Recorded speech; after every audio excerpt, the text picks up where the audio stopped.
The Little Prince, from Antoine to Saint-Exupéry. Chapter 1. Once when I was 6 years old, I saw a magnificent picture in a book called True Stories from Nature about the primeval forest. It was a picture of a boa constrictor in the act of swallowing an animal. Here is a copy of the drawing.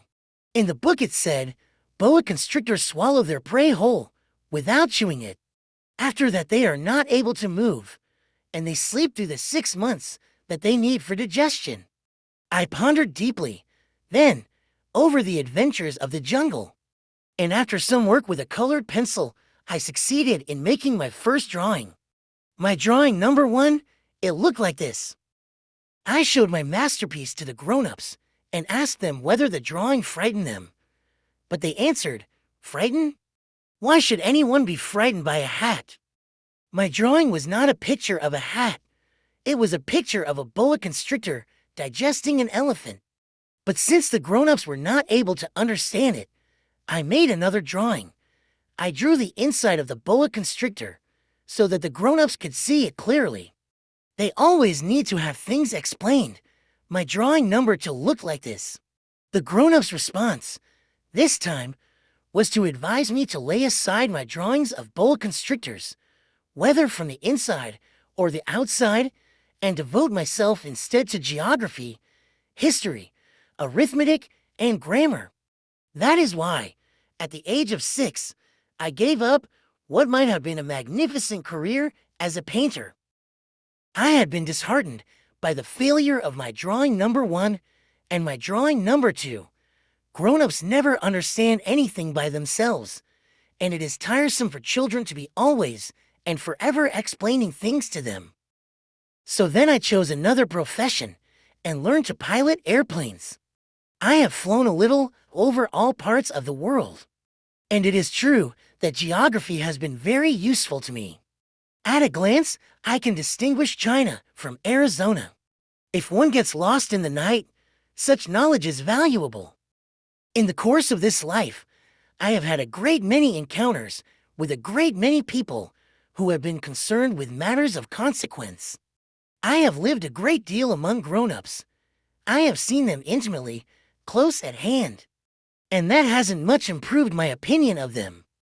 Whenever I met one of them who seemed to me at all clear-sighted, I tried the experiment of showing him my drawing number 1, which I have always kept. I would try to find out, so, if this was a person of true understanding. But, whoever it was, he or she would always say, "That is a hat." Then I would never talk to that person about boa constrictors, or primeval forests, or stars. I would bring myself down to his level.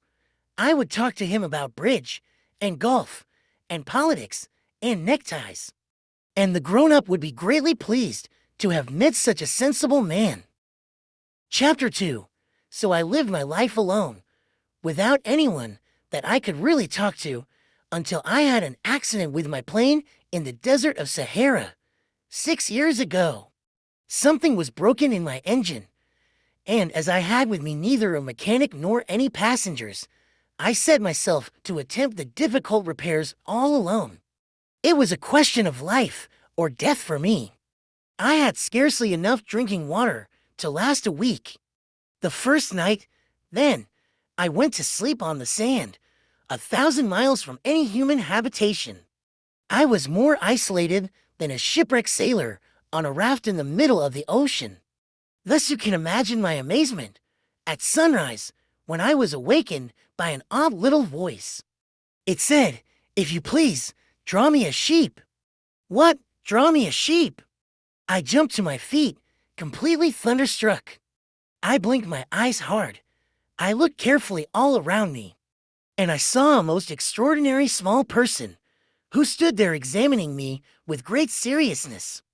Here you may see the best portrait that, later, I was able to make of him.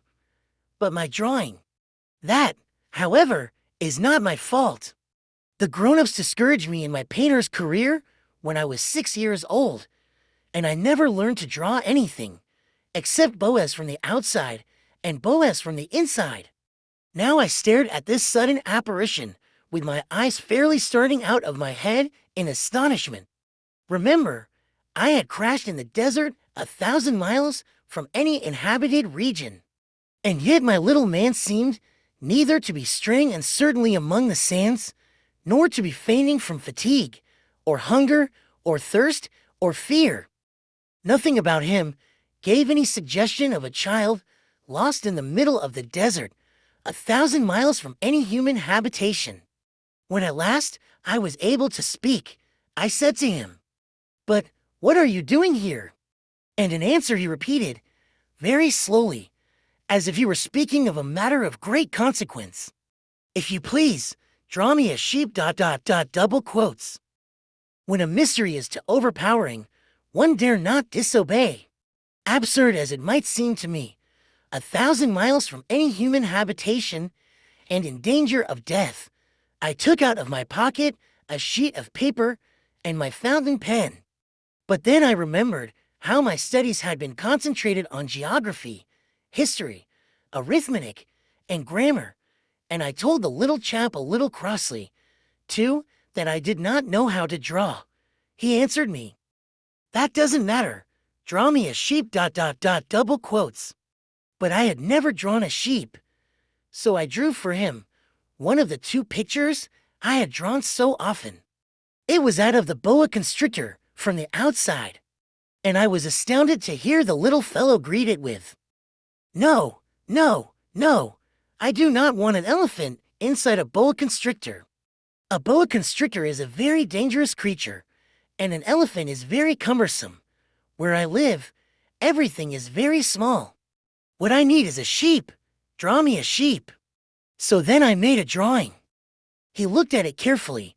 Then he said, "No, this sheep is already very sickly. Make me another ... So I made another drawing. My friend smiled gently and indulgently. "You see yourself," he said, "that this is not a sheep. This is a ram. It has horns." So then I did my drawing over once more. But it was rejected too, just like the others. "This one is too old. I want a sheep that will live a long time." By this time, my patience was exhausted, because I was in a hurry to start taking my engine apart. So I tossed off this drawing, and I threw out an explanation with it. "This is only his box. The sheep you asked for is inside." I was very surprised to see a light break over the face of my young judge. "That is exactly the way I wanted it. Do you think that this sheep will have to have a great deal of grass?" "Why?" "Because where I live everything is very small ... double quotes. There will surely be enough grass for him," I said. "It is a very small sheep that I have given you." He bent his head over the drawing. "Not so small that, look, he has gone to sleep ... double quotes." And that is how I made the acquaintance of the little prince. Chapter 3. It took me a long time to learn where he came from. The little prince, who asked me so many questions, never seemed to hear the ones I asked him. It was from words dropped by chance that, little by little, everything was revealed to me ... The first time he saw my airplane, for instance, "I shall not draw my airplane. That would be much too complicated for me." He asked me, "What is that object?" "That is not an object. It flies. It is an airplane. It is my airplane." And I was proud to have him learn that I could fly. He cried out, then, "What? You dropped down from the sky?" "Yes," I answered, modestly. "Oh, that is funny. Oh, that is funny." And the little prince broke into a lovely peal of laughter, which irritated me very much. I like my misfortunes to be taken seriously. Then he added, "So you, too, come from the sky. Which is your planet?" At that moment I caught a gleam of light in the impenetrable mystery of his presence, and I demanded, abruptly, "Do you come from another planet?" But he did not reply. He tossed his head gently, without taking his eyes from my plane. "It is true that you can't have come from very far away ... double quotes." And he sank into a reverie, which lasted a long time. Then, taking my sheep out of his pocket, he buried himself in the contemplation of his treasure. You can imagine how my curiosity was aroused by this half-confidence about the other planets. I made a great effort, therefore, to find out more on this subject. My little man, where do you come from? What is this where I live, of which you speak? Where do you want to take your sheep? After a reflective silence, he answered, The thing that is so good about the box you have given me is that at night he can use it as his house. That is so.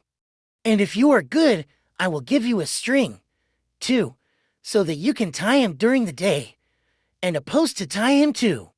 But the little prince seemed shocked by this offer. Tie him? What a queer idea.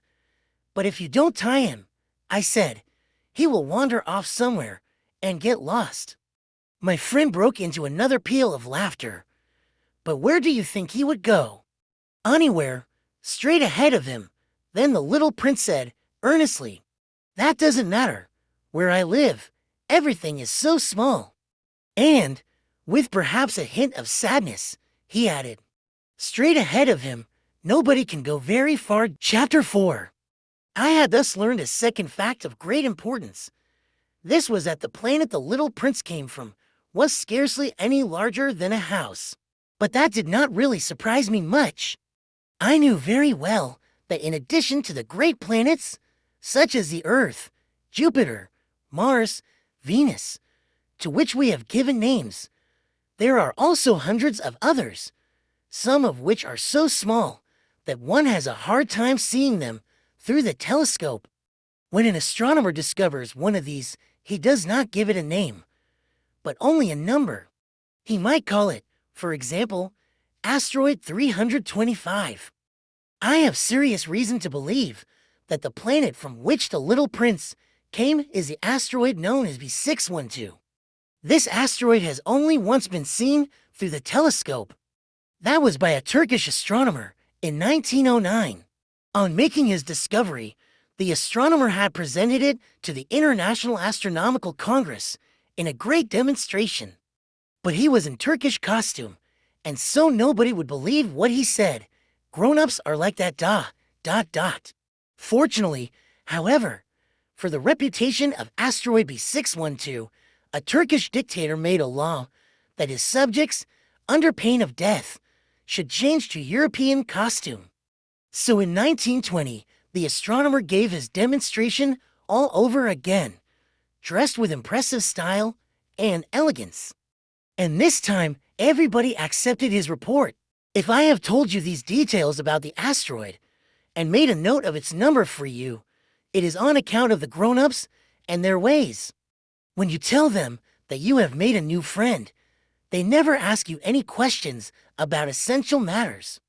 They never say to you, what does his voice sound like? What games does he love best? Does he collect butterflies? Instead, they demand, how old is he?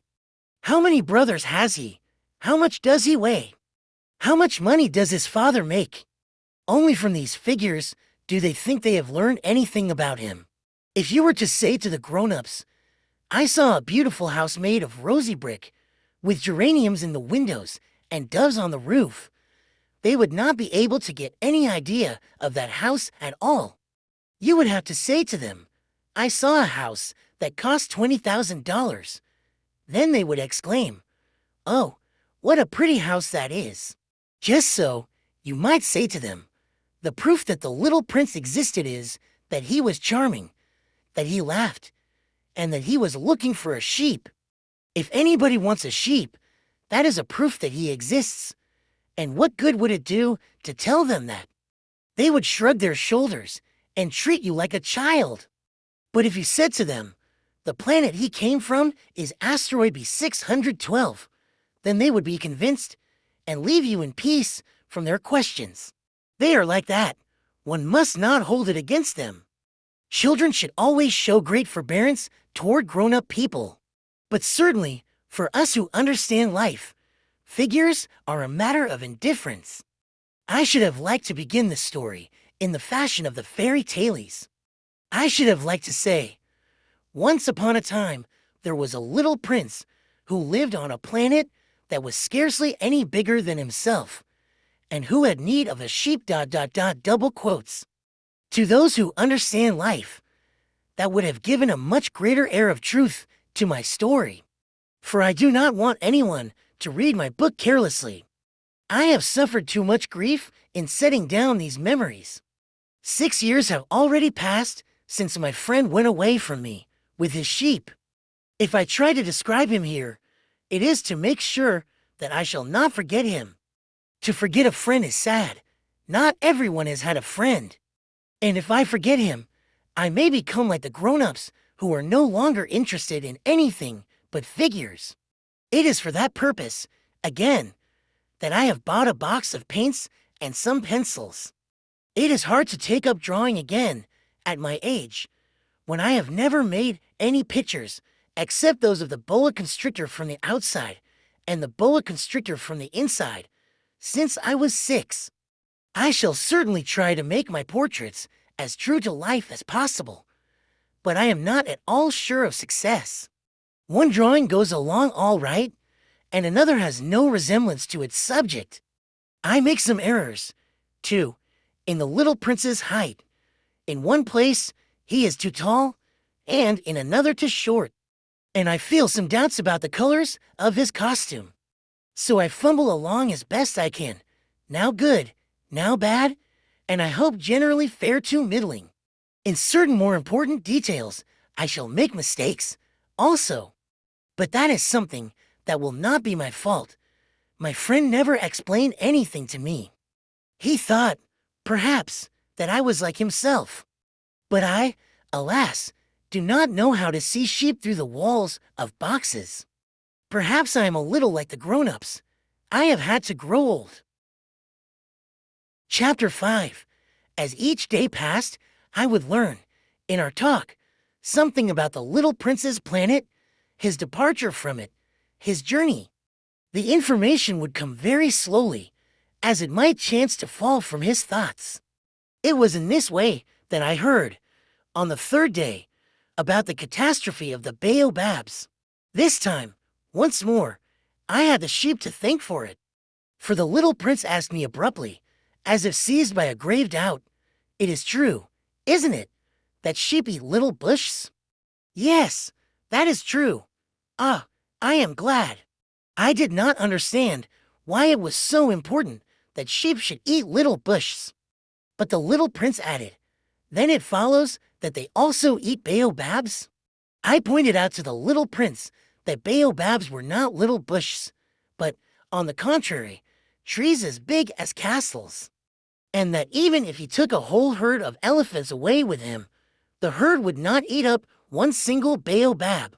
The idea of the herd of elephants made the little prince laugh. "We would have to put them one on top of the other," he said, but he made a wise comment. "Before they grow so big, the baobabs start out by being little." "That is strictly correct," I said. "But why do you want the sheep to eat the little baobabs?" He answered me at once, "Oh, come, as if he were speaking of something that was self-evident. And I was obliged to make a great mental effort to solve this problem, without any assistance. Indeed, as I learned, there were on the planet where the little prince lived, as on all planets, good plants and bad plants. In consequence, there were good seeds from good plants and bad seeds from bad plants. But seeds are invisible. They sleep deep in the heart of the earth's darkness, until someone among them is seized with the desire to awaken. Then this little seed will stretch itself and begin, timidly at first, to push a charming little sprig inoffensively upward toward the sun.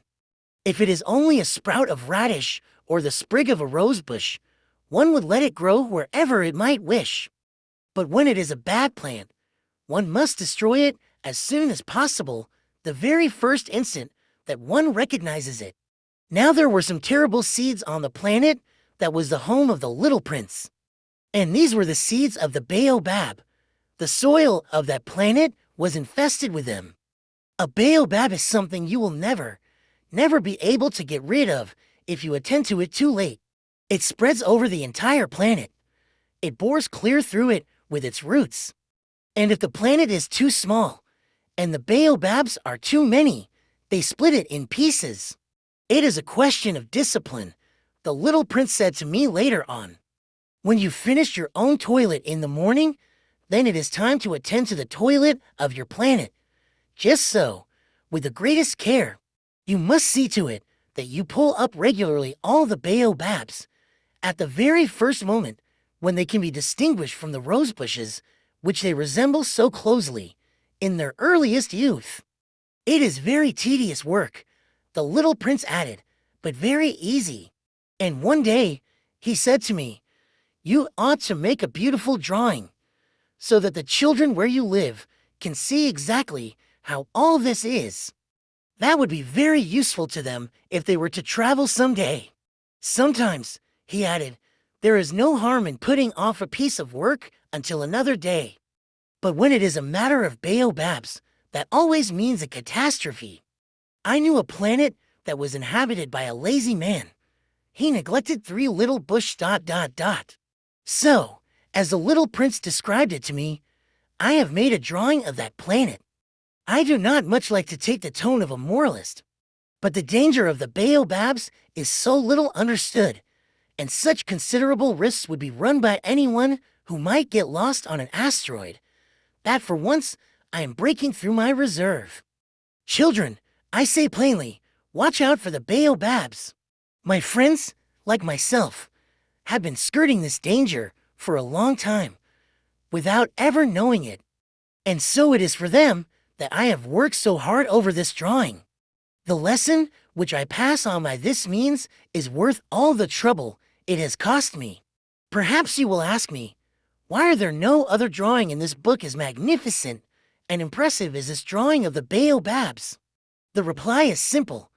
I have tried, but with the others, I have not been successful. When I made the drawing of the baobabs, I was carried beyond myself by the inspiring force of urgent necessity. Chapter 6. Oh, Little Prince. Bit by bit, I came to understand the secrets of your sad little life. For a long time, you had found your only entertainment in the quiet pleasure of looking at the sunset. I learned that new detail on the morning of the 4th day, when you said to me, "I am very fond of sunsets. Come, let us go look at a sunset now." "But we must wait," I said. "Wait, for what?" "For the sunset. We must wait until it is time." At first, you seemed to be very much surprised. And then you laughed to yourself. You said to me, "I am always thinking that I am at home. Just so. Everybody knows that when it is noon in the United States, the sun is setting over France. If you could fly to France in 1 minute, you could go straight into the sunset, right from noon. Unfortunately, France is too far away for that. But on your tiny planet, my little prince, all you need do is move your chair a few steps. You can see the day end and the twilight falling whenever you like ... One day, you said to me, "I saw the sunset 44 times. And a little later you added, "You know, one loves the sunset when one is so sad ... Were you so sad, then?" I asked, "on the day of the 44 sunsets?" But the little prince made no reply. Chapter 7. On the 5th day, again. As always, it was thanks to the sheep. The secret of the little prince's life was revealed to me, abruptly, without anything to lead up to it, and as if the question had been born of long and silent meditation on his problem. He demanded, "A sheep, if it eats little bushes, does it eat flowers, too?" "A sheep," I answered, "eats anything it finds in its reach. Even flowers that have thorns? Yes, even flowers that have thorns." "Then the thorns, what use are they?" I did not know. At that moment, I was very busy trying to unscrew a bolt that had got stuck in my engine. I was very much worried, for it was becoming clear to me that the breakdown of my plane was extremely serious. and I had so little drinking water left that I had to fear for the worst. The thorns, what use are they? The little prince never let go of a question once he had asked it. As for me, I was upset over that bolt, and I answered with the first thing that came into my head. The thorns are of no use at all. Flowers have thorns just for spite. Oh. There was a moment of complete silence. Then the little prince flashed back at me with a kind of resentfulness. I don't believe you. Flowers are weak creatures. They are naive. They reassure themselves as best they can. They believe that their thorns are terrible weapons. ... I did not answer. At that instant, I was saying to myself, if this bolt still won't turn, I am going to knock it out with a hammer. Again, the little prince disturbed my thoughts. And you actually believe that the flowers... Oh, no, I cried. No, no, no. I don't believe anything. I answered you with the first thing that came into my head. Don't you see? I am very busy with matters of consequence. He stared at me, thunderstruck. Matters of consequence. He looked at me there, with my hammer in my hand, my fingers black with engine grease, bending down over an object, which seemed to him extremely ugly. You talk just like the grown-ups. That made me a little ashamed. But he went on, relentlessly. You mix everything up together. You confuse everything. He was really very angry. He tossed his golden curls in the breeze. I know a planet where there is a certain red-faced gentleman. He has never smelled a flower. He has never looked at a star. He has never loved anyone. He has never done anything in his life but add up figures. And all day, he says over and over, just like you, I am busy with matters of consequence. And that makes him swell up with pride. But he is not a man. He is a mushroom. A what? A mushroom. The little prince was now white with rage. The flowers have been growing thorns for millions of years. For millions of years, the sheep have been eating them just the same. And is it not a matter of consequence to try to understand why the flowers go to so much trouble to grow thorns, which are never of any use to them? Is the warfare between the sheep and the flowers not important? Is this not of more consequence than a fat red-faced gentleman's sums? And if I know, I, myself, one flower, which is unique in the world, which grows nowhere but on my planet, but which one little sheep can destroy in a single bite some morning, without even noticing what he is doing. Oh, you think that is not important?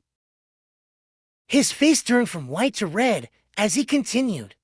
If someone loves a flower, of which just one single blossom grows in all the millions and millions of stars, it is enough to make him happy just to look at the stars. He can say to himself, somewhere, my flower is there.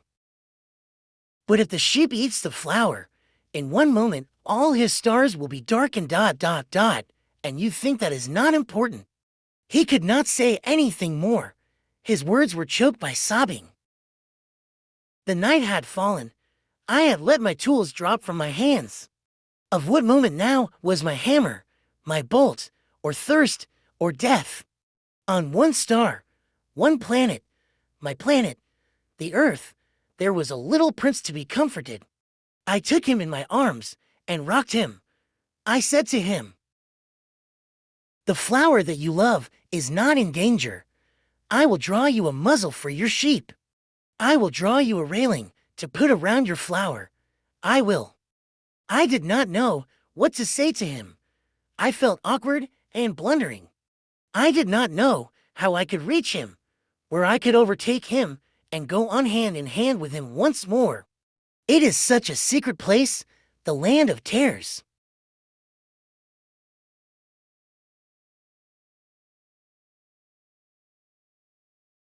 The Little Prince, Chapter 8. I soon learned to know this flower better. On the Little Prince's planet, the flowers had always been very simple. They had only one ring of petals, They took up no room at all. They were a trouble to nobody. One morning, they would appear in the grass, and by night, they would have faded peacefully away. But one day, from a seed blown from no one knew where, a new flower had come up. And the little prince had watched very closely over the small sprout, which was not like any other small sprouts on his planet. It might, you see, have been a new kind of baobab. The shrub soon stopped growing and began to get ready to produce a flower. The little prince, who was present at the first appearance of a huge bud, felt at once that some sort of miraculous apparition must emerge from it. But the flower was not satisfied to complete the preparations for her beauty in the shelter of her green chamber. She chose her colors with the greatest care. She dressed herself slowly. She adjusted her petals one by one. She did not wish to go out into the world all rumpled, like the field poppies.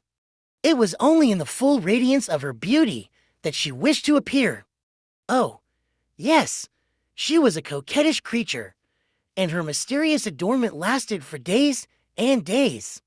Then one morning, exactly at sunrise, she suddenly showed herself. And, after working with all this painstaking precision, she yawned and said, "Ah, I am scarcely awake. I beg that you will excuse me. My petals are still all disarranged." But the little prince could not restrain his admiration. "Oh, how beautiful you are!" "Am I not?"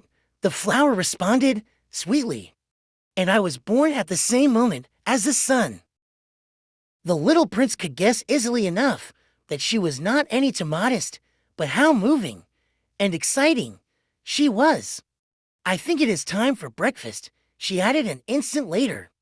"If you would have the kindness to think of my needs." And the little prince, completely abashed, went to look for a sprinkling can of fresh water. So, he tended the flower. So, too, she began very quickly to torment him with her vanity, which was, if the truth be known, a little difficult to deal with.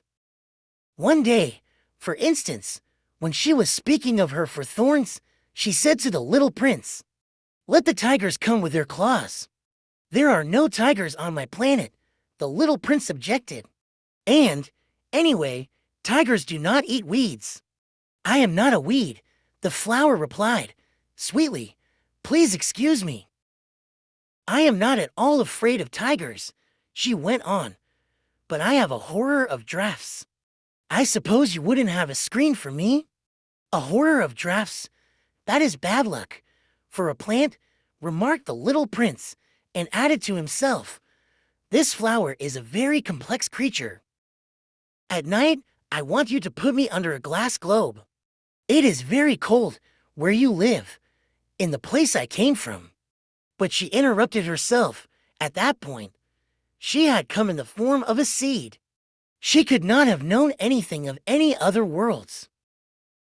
Embarrassed over having let herself be caught on the verge of such a naive untruth, she coughed to her 3 times in order to put the little prince in the wrong. "The screen. I was just going to look for it when you spoke to me." Then she forced her cough a little more so that he should suffer from remorse just the same. So the little prince, in spite of all the goodwill that was inseparable from his love, had soon come to doubt her. He had taken seriously words which were without importance, and it made him very unhappy. "I ought not to have listened to her," he confided to me one day. "One never ought to listen to the flowers. One should simply look at them and breathe their fragrance. Mine perfumed all my planet, but I did not know how to take pleasure in all her grace. This tale of claws, which disturbed me so much, should only have filled my heart with tenderness and pity." And he continued his confidences. "The fact is that I did not know how to understand anything. I ought to have judged by deeds and not by words. She cast her fragrance and her radiance over me. I ought never to have run away from her.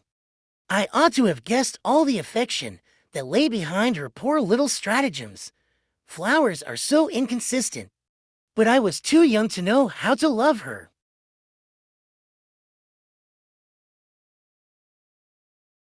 The Little Prince, Chapter 9. In order to make his escape, I believe he took advantage of a migration of wild birds. On the morning of his departure, he put his planet in order. He carefully raked out his active volcanoes. The Little Prince possessed two active volcanoes, which were very convenient for warming his breakfast. He also possessed one extinct volcano, but as he said, you never know. So he raked out the extinct volcano, too. If they are properly raked out, volcanoes burn gently and regularly without eruptions. Volcanic eruptions are like fires in a chimney. Of course, on our Earth, we are much too small to rake out our volcanoes. That is why they cause us so much trouble. The Little Prince also uprooted, a little sadly, the last baobab shoots. He believed he would never be coming back. But all these familiar tasks seemed very sweet to him on this last morning. And when he watered the flower one last time and put her under glass, he felt like crying. Goodbye, he said to the flower, but she did not answer him. Goodbye, he repeated.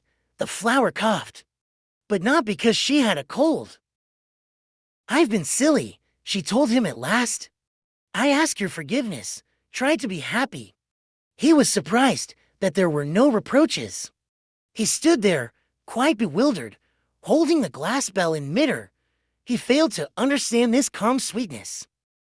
Of course I love you, the flower told him. It was my fault, you never knew. It doesn't matter. But you were just as silly as I was. Try to be happy. Put that glass thing down. I don't want it anymore. But the wind. My cold isn't that bad. The night air will do me good. I'm a flower. But the animals. Double quotes. I need to put up with 2 or 3 caterpillars if I want to get to know the butterflies. Apparently they're very beautiful. Otherwise, who will visit me? You'll be far away. As for the big animals, I'm not afraid of them. I have my own claws, and she naively showed her for thorns. Then she added, don't hang around like this. It's irritating. You made up your mind to leave. Now go. For she didn't want him to see her crying. She was such a proud flower.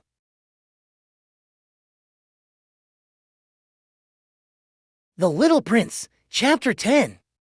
He happened to be in the vicinity of asteroids 325, 326, 327, 328, 329, and 330. So he began by visiting them to keep himself busy and to learn something. The first one was inhabited by a king. Wearing purple and ermine, he was sitting on a simple yet majestic throne. Ah, here's a subject, the king exclaimed when he caught sight of the Little Prince. And the Little Prince wondered, how can he know who I am if he's never seen me before? He didn't realize that for kings, the world is extremely simplified. All men are subjects. Approach the throne so I can get a better look at you, said the king, very proud of being a king for someone at last. The Little Prince looked around for a place to sit down, but the planet was covered by the magnificent ermine cloak. So he remained standing, and since he was tired, he yawned. It is a violation of etiquette to yawn in a king's presence, the monarch told him. I forbid you to do so, I can't help it, answered the Little Prince, quite embarrassed. I've made a long journey, and I haven't had any sleep. Then I command you to yawn, said the king. I haven't seen anyone yawn for years. For me, yawns are a curiosity. Come on, yawn again. It is an order. That intimidates me. I can't do it now, said the Little Prince, blushing deeply. Well, the king replied. Then I command you to yawn sometimes, and sometimes to. He was sputtering a little, and seemed annoyed. For the king insisted that his authority be universally respected.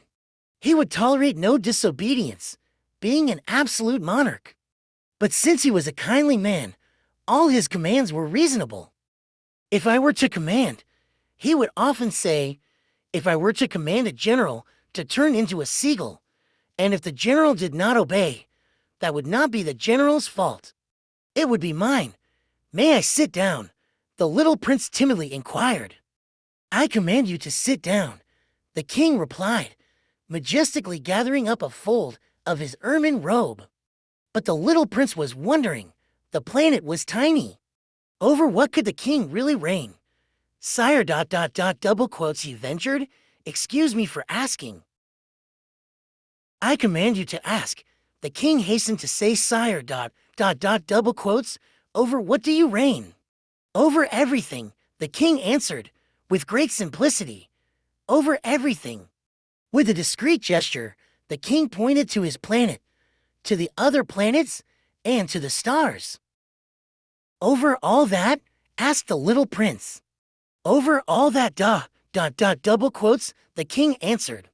For not only was he an absolute monarch, but a universal monarch as well. And do the stars obey you? Of course, the king replied. They obey immediately.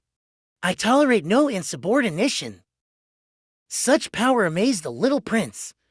If he had wielded it himself, he could have watched not 44, but 72, or even 100, even 200 sunsets on the same day, without ever having to move his chair.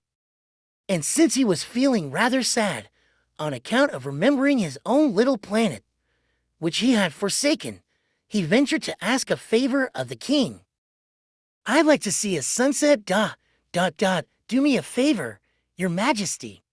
Command the sun to set, if I commanded a general to fly from one flower to the next like a butterfly, or to write a tragedy, or to turn into a seagull, and if the general did not carry out my command, which of us would be in the wrong, the general or me?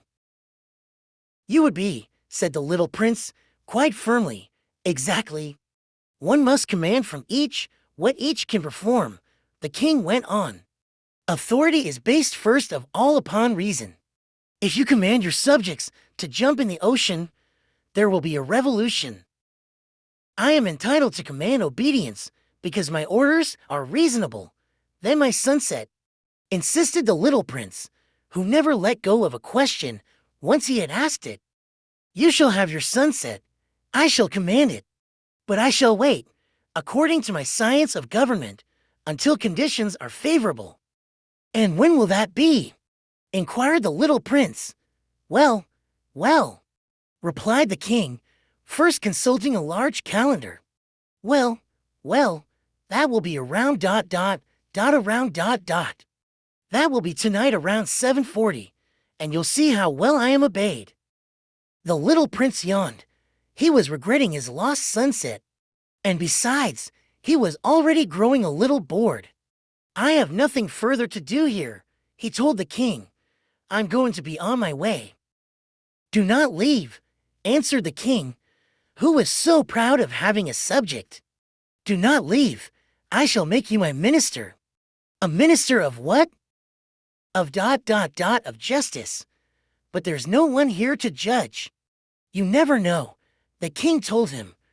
I have not yet explored the whole of my realm. I am very old. I have no room for a carriage, and it wearies me to walk. Oh, but I've already seen for myself, said the little prince, leaning forward to glance one more time at the other side of the planet. There's no one over there, either. Then you shall pass judgment on yourself, the king answered. That is the hardest thing of all. It is much harder to judge yourself than to judge others. If you succeed in judging yourself, it's because you are truly a wise man. But I can judge myself anywhere, said the little prince. I don't need to live here. Well, the king said.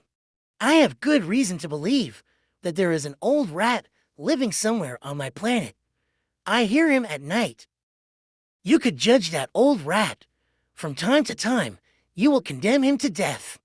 That way his life will depend on your justice. But you'll pardon him each time for economy's sake. There's only one rat. I don't like condemning anyone to death, the little prince said, and now I think I'll be on my way. No, said the king. The little prince, having completed his preparations, had no desire to aggrieve the old monarch. If your majesty desires to be promptly obeyed, he should give me a reasonable command. He might command me, for instance, to leave before this minute is up. It seems to me that conditions are favorable. The king having made no answer, the little prince hesitated at first, and then, with a sigh, took his leave. I make you my ambassador, the king hastily shouted after him. He had a great air of authority. Grown-ups are so strange, the little prince said to himself as he went on his way. The Little Prince, Chapter 11. The second planet was inhabited by a very vain man. Ah, a visit from an admirer, he exclaimed when he caught sight of the little prince, still at some distance. To vain men, other people are admirers. Hello, said the little prince. That's a funny hat you're wearing. It's for answering acclamations, the very vain man replied. Unfortunately, no one ever comes this way. Is that so?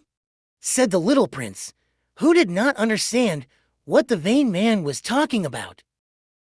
Clap your hands, directed the man. The little prince clapped his hands, and the vain man tipped his hat in modest acknowledgement. This is more entertaining than the visit to the king, the little prince said to himself. And he continued clapping. The very vain man continued tipping his hat in acknowledgement. After 5 minutes of this exercise, the little prince tired of the game's monotony.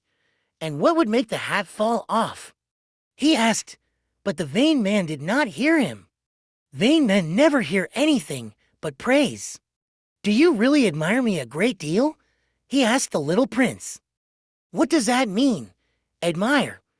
To admire means to acknowledge that I am the handsomest, the best dressed, the richest, and the most intelligent man on the planet. But you're the only man on your planet. Do me this favor, admire me all the same. I admire you, said the little prince, with a little shrug of his shoulders. But what is there about my admiration that interests you so much? And the little prince went on his way. Grown-ups are certainly very strange, he said to himself as he continued on his journey. Chapter 12. The next planet was inhabited by a drunkard. This visit was a very brief one, but it plunged the little prince into a deep depression. What are you doing there? He asked the drunkard, whom he found sunk in silence before a collection of empty bottles and a collection of full ones. Drinking, replied the drunkard, with a gloomy expression. Why are you drinking? The little prince asked. To forget, replied the drunkard. To forget what? Inquired the little prince, who was already feeling sorry for him. To forget that I'm ashamed, confessed the drunkard, hanging his head. What are you ashamed of? Inquired the little prince, who wanted to help, of drinking. Concluded the drunkard, withdrawing into silence for good. And the little prince went on his way, puzzled. Grown-ups are certainly very, very strange, he said to himself as he continued on his journey. Chapter 13. The fourth planet belonged to a businessman. This person was so busy that he didn't even raise his head when the little prince arrived. Hello, said the little prince. Your cigarette's gone out. 3, and to make 5. 5 and 7, 12. 12 and 3, 15. Hello. 15 and 7, 22. 22 and 6, 28. No time to light it again. 26 and 5, 31. Whew. That amounts to 501,622,731. 500 million what? You're still there. 501 million, I don't remember. I have so much work to do. I'm a serious man. I can't be bothered with trifles. 2 and 5. 7. 501 million what? Repeated the little prince, who had never in his life let go of a question once he had asked it. The businessman raised his head. For the 54 years I've inhabited this planet, I've been interrupted only 3 times. The first time was 22 years ago, when I was interrupted by a beetle that had fallen onto my desk from God knows where. It made a terrible noise, and I made for mistakes in my calculations. The second time was 11 years ago, when I was interrupted by a fit of rheumatism. I don't get enough exercise. I haven't time to take strolls. I'm a serious person. The third time is right now. Where was I? 501 million ... Million what? The businessman realized that he had no hope of being left in peace. Oh, of those little things you sometimes see in the sky? Flies? No, those little shiny things. Bees? No, those little golden things that make lazy people daydream. Now, I'm a serious person. I have no time for daydreaming. Ah, you mean the stars? Yes, that's it, stars. And what do you do with 500 million stars? 501,622,731. I'm a serious person, and I'm accurate. And what do you do with those stars? What do I do with them? Yes, nothing. I own them. You own the stars? Yes, but I've already seen a king who kings don't own. They reign over. It's quite different. And what good does owning the stars do you? It does me the good of being rich. And what good does it do you to be rich? It lets me buy other stars, if somebody discovers them. The little prince said to himself, "This man argues a little like my drunkard." Nevertheless, he asked more questions. How can someone own the stars? To whom do they belong? Retorted the businessman grumpily. I don't know. To nobody. Then they belong to me, because I thought of it first, and that's all it takes. Of course, when you find a diamond that belongs to nobody in particular, then it's yours. When you find an island that belongs to nobody in particular, it's yours. When you're the first person to have an idea, you patent it and it's yours. Now I own the stars, since no one before me ever thought of owning them. That's true enough, the little prince said. And what do you do with them? I manage them. I count them and then count them again, the businessman said. It's difficult work, but I'm a serious person. The little prince was still not satisfied. If I own a scarf, I can tie it around my neck and take it away. If I own a flower, I can pick it and take it away. But you can't pick the stars. No, but I can put them in the bank. What does that mean? That means that I write the number of my stars on a slip of paper. And then I lock that slip of paper in a drawer. And that's all. That's enough. That's amusing, thought the little prince. And even poetic, but not very serious. The little prince had very different ideas about serious things from those of the grown-ups. I own a flower myself, he continued, which I water every day. I own 3 volcanoes, which I rake out every week. I even rake out the extinct one, you never know. So it's of some use to my volcanoes, and it's useful to my flower, that I own them. But you're not useful to the stars. The businessman opened his mouth, but found nothing to say in reply, and the little prince went on his way. Grown-ups are certainly quite extraordinary, was all he said to himself as he continued on his journey. The Little Prince, Chapter 14. The 5th planet was very strange. It was the smallest of all. There was just enough room for a street lamp and a lamplighter. The little prince couldn't quite understand what use a street lamp and a lamplighter could be up there in the sky, on a planet without any people, and not a single house. However, he said to himself, it's quite possible that this man is absurd, but he's less absurd than the king, the very vain man, the businessman, and the drunkard. At least his work has some meaning. When he lights his lamp, it's as if he's bringing one more star to life, or one more flower. When he puts out his lamp, that sends the flower or the star to sleep, which is a fine occupation, and therefore truly useful. When the little prince reached this planet, he greeted the lamplighter respectfully. Good morning. Why have you just put out your lamp? Orders, the lamplighter answered. Good morning. What orders are those? To put out my street lamp. Good evening. And he lit his lamp again. But why have you just lit your lamp again? Orders. I don't understand, said the little prince. There's nothing to understand, said the lamplighter. Orders are orders. Good morning. And he put out his lamp. Then he wiped his forehead with a red-checked handkerchief. It's a terrible job I have. It used to be reasonable enough. I put the lamp out mornings and lit it after dark. I had the rest of the day for my own affairs and the rest of the night for sleeping. And since then orders have changed. Orders haven't changed, the lamplighter said. That's just the trouble. Year by year, the planet is turning faster and faster, and orders haven't changed. Which means that now that the planet revolves once a minute, I don't have an instant's rest. I light my lamp and turn it out once every minute. That's funny. Your days here are 1 minute long. It's not funny at all, the lamplighter said. You and I have already been talking to each other for a month. A month? Yes. 30 minutes. 30 days. Good evening, and he lit his lamp. The little prince watched him, growing fonder and fonder of this lamplighter who was so faithful to orders.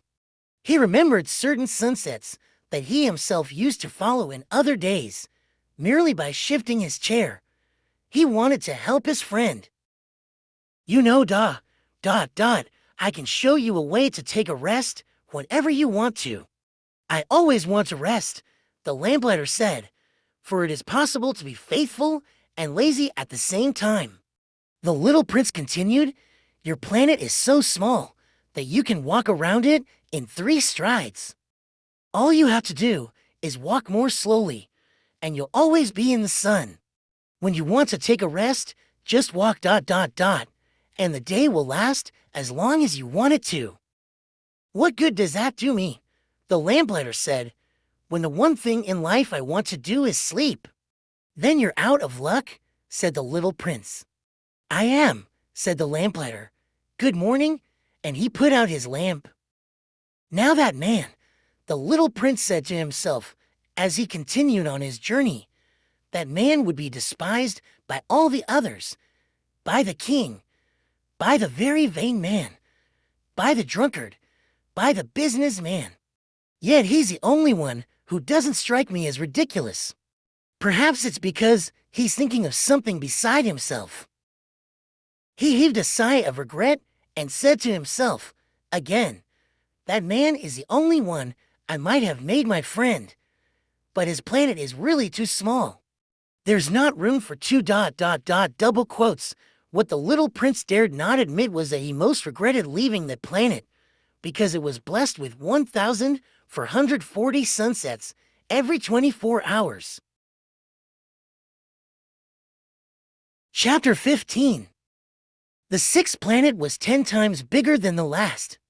It was inhabited by an old gentleman who wrote enormous books.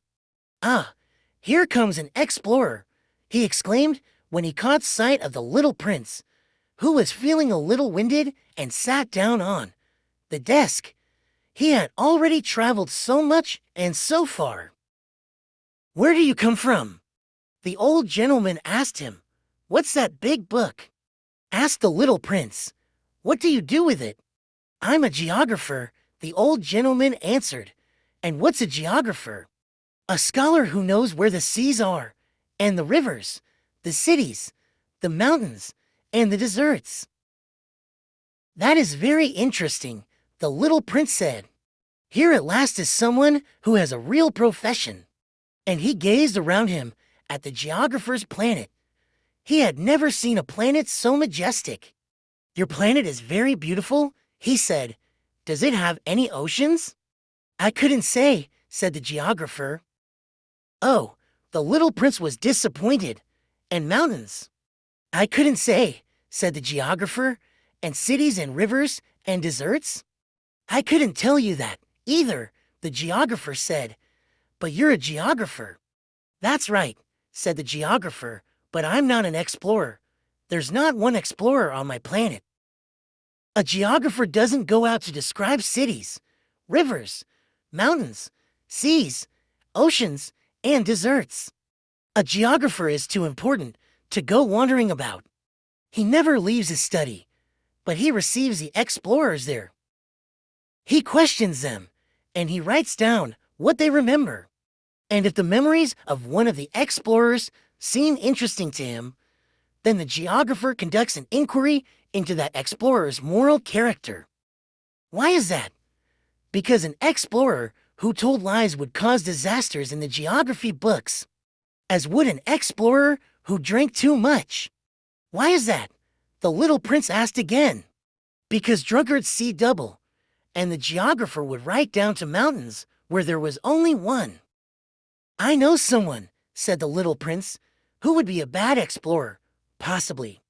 Well, when the explorer's moral character seems to be a good one, an investigation is made into his discovery by going to see it. No, that would be too complicated, but the explorer is required to furnish proofs.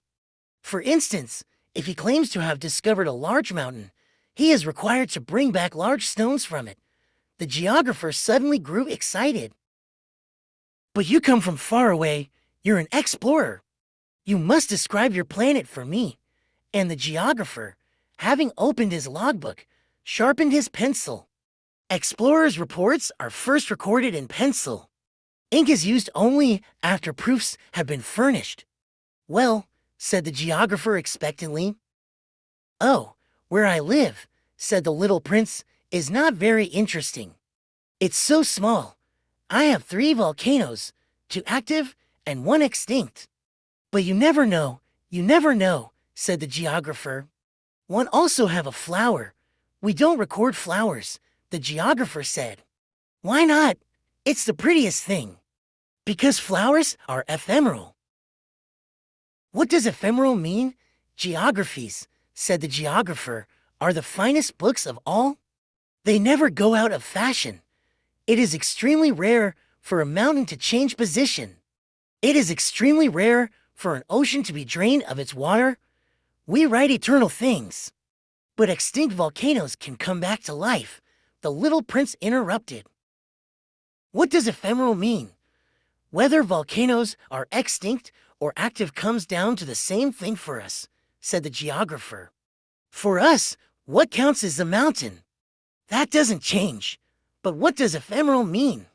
Repeated the little prince, who had never in all his life let go of a question once he had asked it. It means, which is threatened by imminent disappearance. Is my flower threatened by imminent disappearance? Of course. My flower is ephemeral, the little prince said to himself, and she has only for thorns, with which to defend herself against the world. And I've left her all alone where I live. That was his first impulse of regret, but he plucked up his courage again. Where would you advise me to visit? He asked. The planet Earth, the geographer answered. It has a good reputation. And the little prince went on his way, thinking about his flower. Chapter 16. The 7th planet, then, was the Earth. The Earth is not just another planet.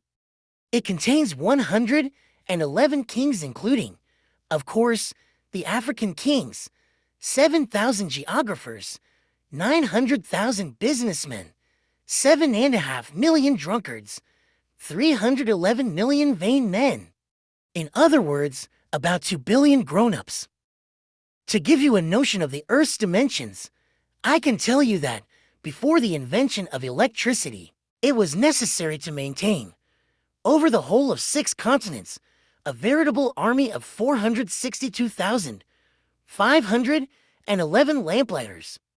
Seen from some distance, this made a splendid effect. The movements of this army were ordered like those of a ballet. First came the turn of the lamplighters of New Zealand and Australia. Then these, having lit their street lamps, would go home to sleep. Next it would be the turn of the lamplighters of China and Siberia to perform their steps in the lamplighters' ballet, and then they too would vanish into the wings. Then came the turn of the lamplighters of Russia and India. Then those of Africa and Europe. Then those of South America and of North America. And they never missed their cues for their appearances on stage. It was awe-inspiring. Only the lamplighter of the single street lamp at the North Pole and his colleague of the single street lamp at the South Pole led carefree, idle lives. They worked twice a year. The Little Prince, Chapter 17. Trying to be witty leads to lying, more or less. What I just told you about the lamplighters isn't completely true, and I risk giving a false idea of our planet to those who don't know it. Men occupy very little space on Earth. If the 2 billion inhabitants of the globe were to stand close together, as they might for some big public event, they would easily fit into a city block that was 20 miles long and 20 miles wide. You could crowd all humanity onto the smallest Pacific islet. Grown-ups, of course, won't believe you. They're convinced they take up much more room. They consider themselves as important as the baobabs. So you should advise them to make their own calculations. They love numbers, and they'll enjoy it. But don't waste your time on this extra task. It's unnecessary, trust me. So once he reached Earth, the little prince was quite surprised not to see anyone. He was beginning to fear he had come to the wrong planet when a moon-colored loop uncoiled on the sand. "Good evening," the little prince sighed. "Just in case." "Good evening," said the snake. "What planet have I landed on?" asked the little prince. "On the planet Earth, in Africa," the snake replied. "Ah, and are there no people on Earth?" "It's the desert here. There are no people in the desert." "Earth is very big," said the snake. The little prince sat down on a rock and looked up into the sky. "I wonder," he said, "if the stars are lit up so that each of us can find his own someday. Look at my planet. It's just overhead." "But so far away. It's lovely," the snake said. "What have you come to Earth for?" "I'm having difficulties with a flower," the little prince said. "Ah," said the snake. And they were both silent. "Where are the people?" The little prince finally resumed the conversation. "It's a little lonely in the desert, it's also lonely with people," said the snake. The little prince looked at the snake for a long time. "You're a funny creature," he said at last, "no thicker than a finger." "But I'm more powerful than a king's finger," the snake said. The little prince smiled.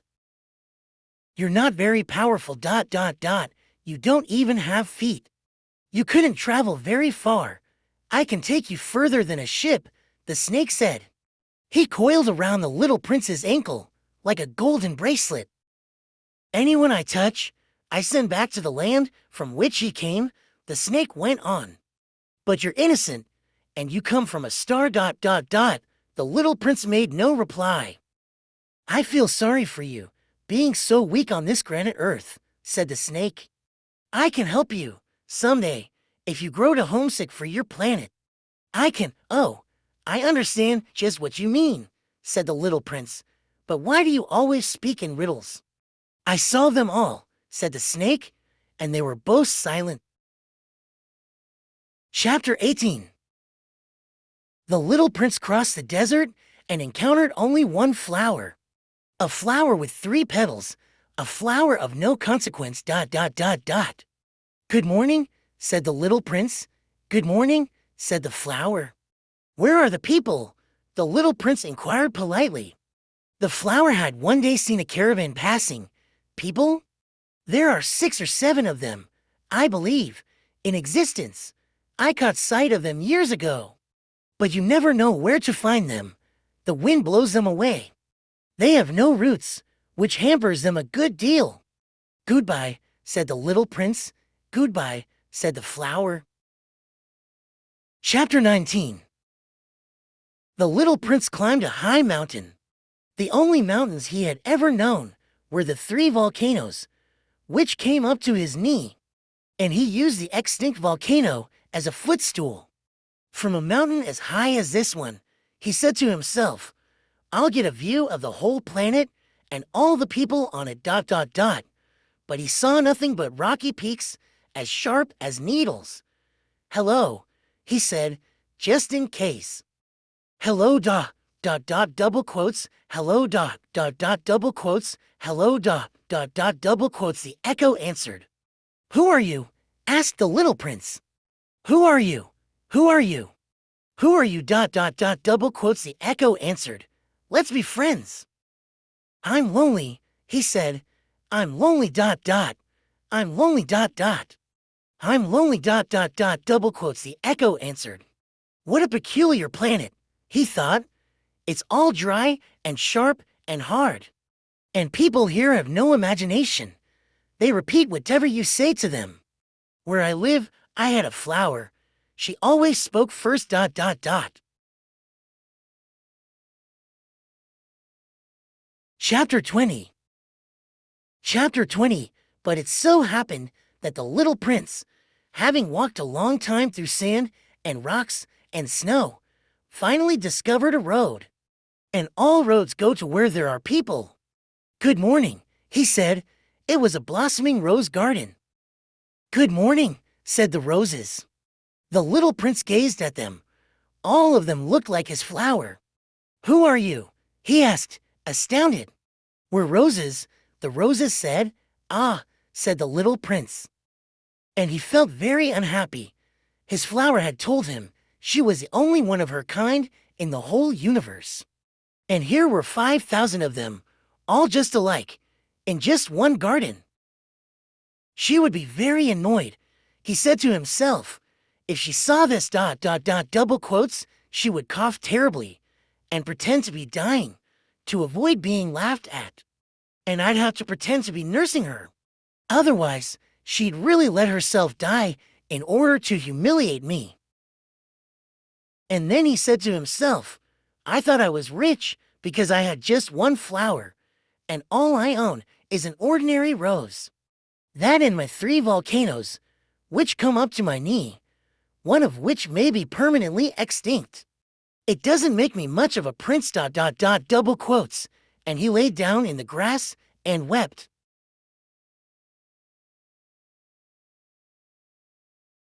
The Little Prince, Chapter 21. It was then that the fox appeared. Good morning, said the fox. Good morning, the little prince responded politely, although when he turned around he saw nothing. I am right here, the voice said, under the apple tree. Who are you? Asked the little prince, and added, You are very pretty to look at. I am a fox, the fox said. Come and play with me, proposed the little prince. I am so unhappy. I cannot play with you, the fox said. I am not tamed. Please excuse me, said the little prince. But after some thought, he added, What does that mean, tame? You do not live here, said the fox. What is it that you are looking for? I am looking for men, said the little prince. What does that mean, tame? Men, said the fox. They have guns and they hunt. It is very disturbing. They also raise chickens. These are their only interests? Are you looking for chickens? No, said the little prince. I am looking for friends. What does that mean, tame? It is an act too often neglected, said the fox. It means to establish ties, To establish ties? Just that, said the fox. To me, you are still nothing more than a little boy who is just like 100,000 other little boys. And I have no need of you.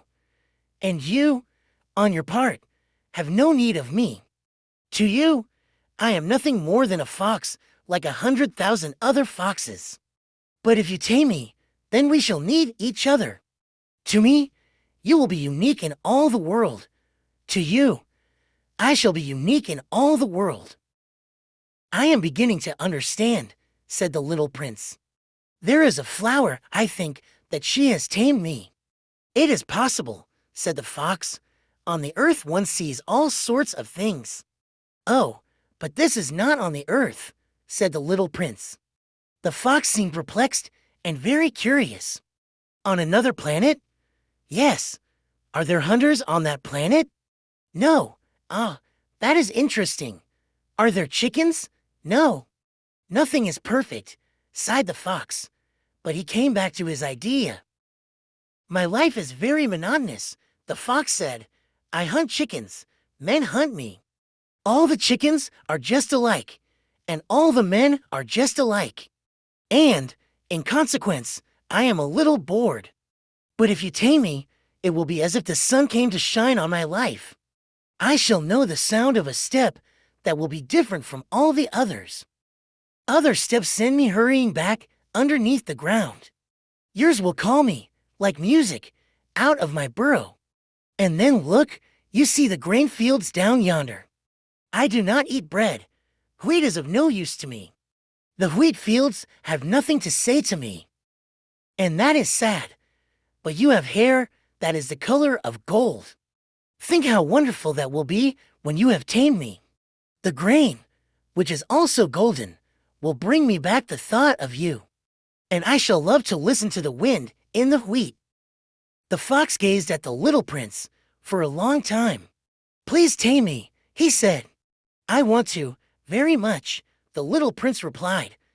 But I have not much time. I have friends to discover, and a great many things to understand. One only understands the things that one tames, said the fox. Men have no more time to understand anything. They buy things already made at the shops. But there is no shop anywhere where one can buy friendship, and so men have no friends anymore. If you want a friend, tame me. What must I do to tame you? Asked the little prince. You must be very patient, replied the fox. First you will sit down at a little distance from me like that in the grass. I shall look at you out of the corner of my eye, and you will say nothing. Words are the source of misunderstandings. But you will sit a little closer to me every day. The next day, the little prince came back. It would have been better to come back at the same hour, said the fox. If, for example, you come at 4 o'clock in the afternoon, then at 3 o'clock, I shall begin to be happy. I shall feel happier and happier as the hour advances. At 4 o'clock, I shall already be worrying and jumping about. I shall show you how happy I am. But if you come at just any time, I shall never know at what hour my heart is to be ready to greet you. One must observe the proper rites. What is a rite? Asked the little prince. Those also are actions too often neglected, said the fox. They are what make one day different from other days, 1 hour from other hours. There is a rite, for example, among my hunters. Every Thursday, they dance with the village girls. So Thursday is a wonderful day for me. I can take a walk as far as the vineyards. But if the hunters danced at just any time, every day would be like every other day, and I should never have any vacation at all. So the little prince tamed the fox, and when the hour of his departure drew near, "Ah," said the fox, "I shall cry." "It is your own fault," said the little prince. "I never wished you any sort of harm. But you wanted me to tame you." "Yes, that is so," said the fox. "Yes, that is so," said the fox. "But now you are going to cry," said the little prince. "Yes, that is so," said the fox. "Then it has done you no good at all." "It has done me good," said the fox, "because of the color of the wheat fields." And then he added, "Go and look again at the roses. You will understand now that yours is unique in all the world. Then come back to say goodbye to me, and I will make you a present of a secret." The little prince went away to look again at the roses. "You are not at all like my rose," he said. "As yet you are nothing. No one has tamed you, and you have tamed no one. You are like my fox when I first knew him. He was only a fox like 100,000 other foxes. But I have made him my friend, and now he is unique in all the world." And the roses were very much embarrassed. "You are beautiful, but you are empty," he went on. "One could not die for you. To be sure, an ordinary passerby would think that my rose looked just like you, the rose that belongs to me. But in herself alone, she is more important than all the hundreds of you other roses. Because it is she that I have watered, because it is she that I have put under the glass globe, because it is she that I have sheltered behind the screen, because it is for her that I have killed the caterpillars except the 2 or 3 that we saved to become butterflies, because it is she that I have listened to when she grumbled or boasted, or ever sometimes when she said nothing, because she is my rose." And he went back to meet the fox. "Goodbye," he said. "Goodbye," said the fox. "And now here is my secret, a very simple secret. It is only with the heart that one can see rightly. What is essential is invisible to the eye." "What is essential is invisible to the eye," the little prince repeated, so that he would be sure to remember. "It is the time you have wasted for your rose that makes your rose so important. It is the time I have wasted for my rose," said the little prince, so that he would be sure to remember. "Men have forgotten this truth," said the fox, "but you must not forget it. You become responsible, forever, for what you have tamed. You are responsible for your rose."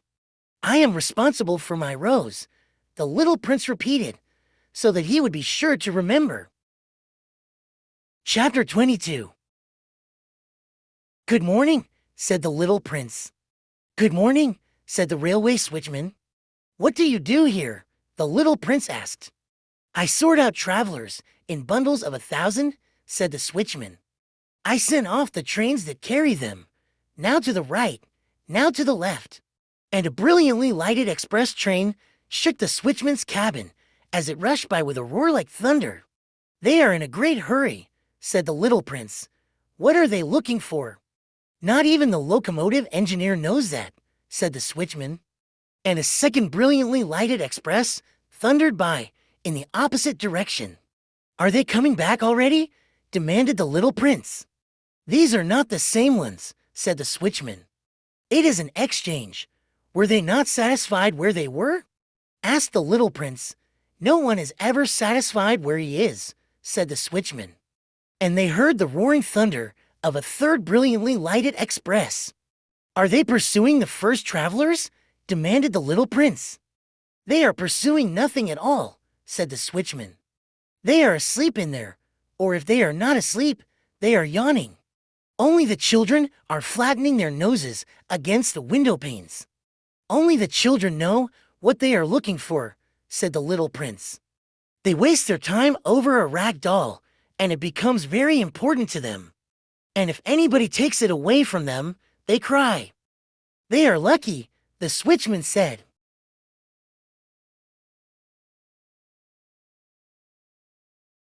The Little Prince, Chapter 21. "Good morning," said the little prince. "Good morning," said the merchant. This was a merchant who sold pills that had been invented to quench thirst. You need only swallow 1 pill a week, and you would feel no need of anything to drink. "Why are you selling those?" asked the little prince. "Because they save a tremendous amount of time," said the merchant. "Computations have been made by experts. With these pills, you save 53 minutes in every week. And what do I do with those 53 minutes? Anything you like." "As for me," said the little prince to himself, If I had 53 minutes to spend as I liked, I should walk at my leisure toward a spring of fresh water. Chapter 22. It was now the 8th day since I had had my accident in the desert, and I had listened to the story of the merchant as I was drinking the last drop of my water supply. "Ah," I said to the little prince, "these memories of yours are very charming, but I have not yet succeeded in repairing my plane. I have nothing more to drink. And I, too, should be very happy if I could walk at my leisure toward a spring of fresh water." My friend the fox, the little prince, said to me, ... "My dear little man, this is no longer a matter that has anything to do with the fox." "Why not?" "Because I am about to die of thirst." He did not follow my reasoning, and he answered me, "It is a good thing to have had a friend, even if one is about to die. I, for instance, am very glad to have had a fox as a friend. He has no way of guessing the danger," I said to myself. "He has never been either hungry or thirsty. A little sunshine is all he needs." But he looked at me steadily and replied to my thought, "I am thirsty, too. Let us look for a well." I made a gesture of weariness. It is absurd to look for a well, at random, in the immensity of the desert. But nevertheless, we started walking. When we had trudged along for several hours, in silence, the darkness fell, and the stars began to come out. Thirst had made me a little feverish, and I looked at them as if I were in a dream. The little prince's last words came reeling back into my memory. "Then you are thirsty, too?" I demanded. But he did not reply to my question. He merely said to me, "Water may also be good for the heart." I did not understand this answer, but I said nothing. I knew very well that it was impossible to cross-examine him. He was tired. He sat down. I sat down beside him. And, after a little silence, he spoke again. "The stars are beautiful because of a flower that cannot be seen." I replied, "Yes, that is so." And, without saying anything more, I looked across the ridges of sand that were stretched out before us in the moonlight. "The desert is beautiful," the little prince added. And that was true. I have always loved the desert. One sits down on a desert sand dune, sees nothing, hears nothing. Yet through the silence, something throbs and gleams. "What makes the desert beautiful," said the little prince, "is that somewhere it hides a well." I was astonished by a sudden understanding of that mysterious radiation of the sands. When I was a little boy, I lived in an old house, and legend told us that a treasure was buried there. To be sure, no one had ever known how to find it. Perhaps no one had ever even looked for it, but it cast an enchantment over that house. My home was hiding a secret in the depths of its heart. "Yes," I said to the little prince, "the house, the stars, the desert, what gives them their beauty is something that is invisible." "I am glad," he said, "that you agree with my fox." As the little prince dropped off to sleep, I took him in my arms and set out walking once more. I felt deeply moved and stirred. It seemed to me that I was carrying a very fragile treasure. It seemed to me, even, that there was nothing more fragile on all earth. In the moonlight, I looked at his pale forehead, his closed eyes, his locks of hair that trembled in the wind, and I said to myself, "What I see here is nothing but a shell. What is most important is invisible." As his lips opened slightly, with a suspicion of a half smile, I said to myself, again, "What moves me so deeply about this little prince who is sleeping here? Is his loyalty to a flower the image of a rose that shines through his whole being like the flame of a lamp, even when he is asleep?" And I felt him to be more fragile still. I felt the need of protecting him, as if he himself were a flame that might be extinguished by a little puff of wind. And, As I walked on so, I found the well at daybreak. Chapter 25. Men, said the little prince, set out on their way in express trains, but they do not know what they are looking for. Then they rush about and get excited and turn round and round. And he added, "It is not worth the trouble. The well that we had come to was not like the wells of the Sahara. The wells of the Sahara are mere holes dug in the sand. This one was like a well in a village. But there was no village here, and I thought I must be dreaming. It is strange," I said to the little prince. "Everything is ready for use. The pulley, the bucket, the rope." He laughed, touched the rope, and set the pulley to working. And the pulley moaned, like an old weather vane, which the wind has long since forgotten. "Do you hear?" said the little prince. "We have wakened the well, and it is singing." I did not want him to tire himself with the rope. "Leave it to me," I said. "It is too heavy for you." I hoisted the bucket slowly to the edge of the well and set it there happy, tired as I was, over my achievement. The song of the pulley was still in my ears, and I could see the sunlight shimmer in the still trembling water. "I am thirsty for this water," said the little prince. "Give me some of it to drink." And I understood what he had been looking for. I raised the bucket to his lips. He drank, his eyes closed. It was as sweet as some special festival treat. This water was indeed a different thing from ordinary nourishment. Its sweetness was born of the walk under the stars, the song of the pulley, the effort of my arms. It was good for the heart, like a present.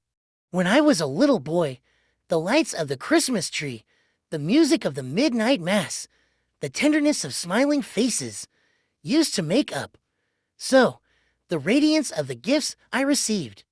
"The men where you live," said the little prince, "raise 5,000 roses in the same garden, and they do not find in it what they are looking for." "They do not find it," I replied, "and yet what they are looking for could be found in one single rose, or in a little water." "Yes, that is true," I said, and the little prince added, "But the eyes are blind. One must look with the heart." I had drunk the water. I breathed easily. At sunrise the sand is the color of honey, and that honey color was making me happy, too. What brought me, then, this sense of grief? "You must keep your promise," said the little prince, softly, as he sat down beside me once more. "What promise? You know, a muzzle for my sheep. I am responsible for this flower." I took my rough drafts of drawings out of my pocket. The little prince looked them over and laughed as he said, "Your baobabs, they look a little like cabbages." Oh, I had been so proud of my baobabs. "Your fox's ears look a little like horns, and they are too long." And he laughed again. "You are not fair, little prince," I said. "I don't know how to draw anything except boa constrictors from the outside and boa constrictors from the inside." "Oh, that will be all right," he said. "Children understand." So then I made a pencil sketch of a muzzle, and as I gave it to him, my heart was torn. "You have plans that I do not know about," I said. But he did not answer me. He said to me, instead, "You know my descent to the earth. Tomorrow will be its anniversary." Then, after a silence, he went on, "I came down very near here." And he flushed, and once again, without understanding why, I had a queer sense of sorrow. One question, however, occurred to me. Then it was not by chance that on the morning when I first met you a week ago, you were strolling along like that, all alone, 1,000 miles from any inhabited region? You were on your way back to the place where you landed." The little prince flushed again, and I added, with some hesitancy, "Perhaps it was because of the anniversary."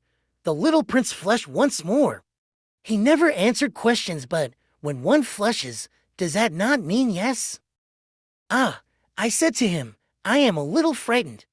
But he interrupted me. Now you must work. You must return to your engine. I will be waiting for you here. Come back tomorrow evening." But I was not reassured. I remembered the fox.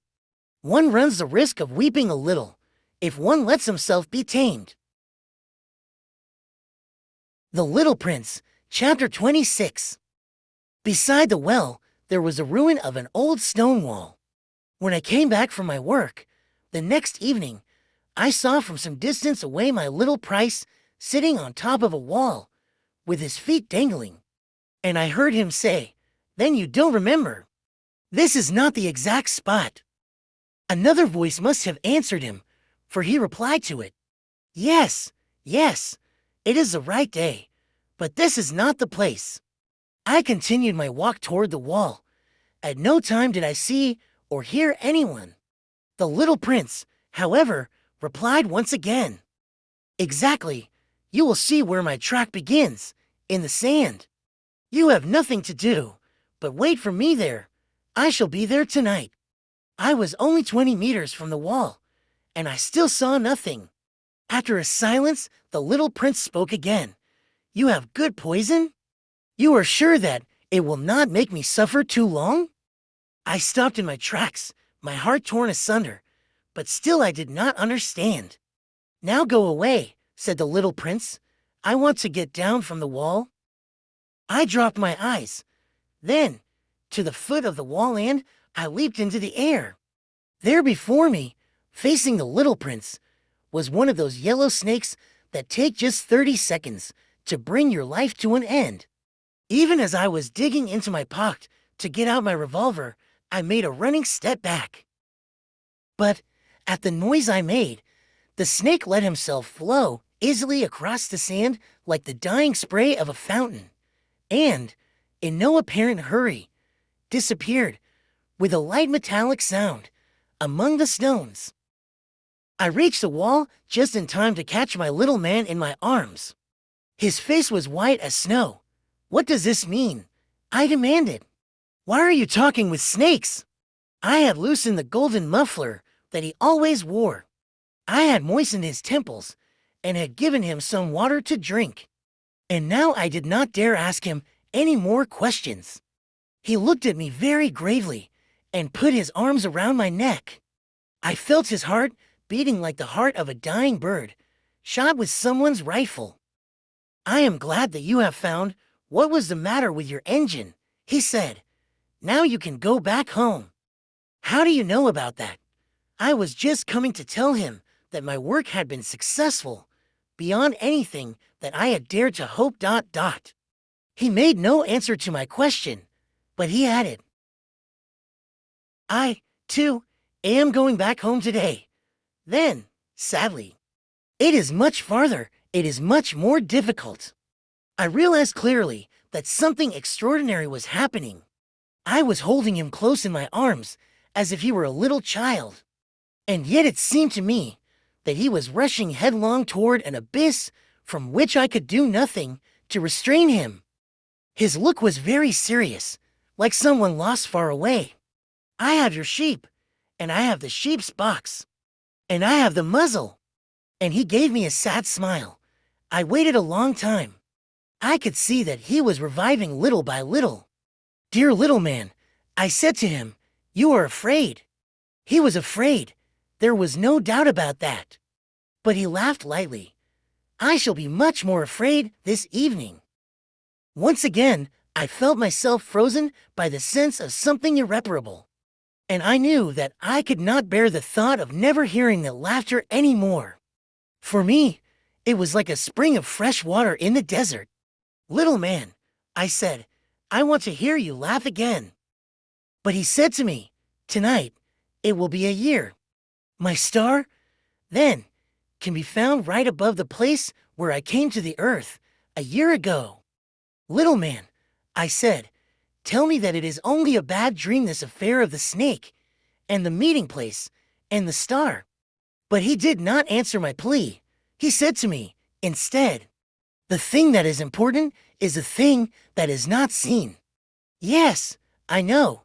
It is just as it is with the flower. If you love a flower that lives on a star, It is sweet to look at the sky at night. All the stars are abloom with flowers. Yes, I know. It is just as it is with the water.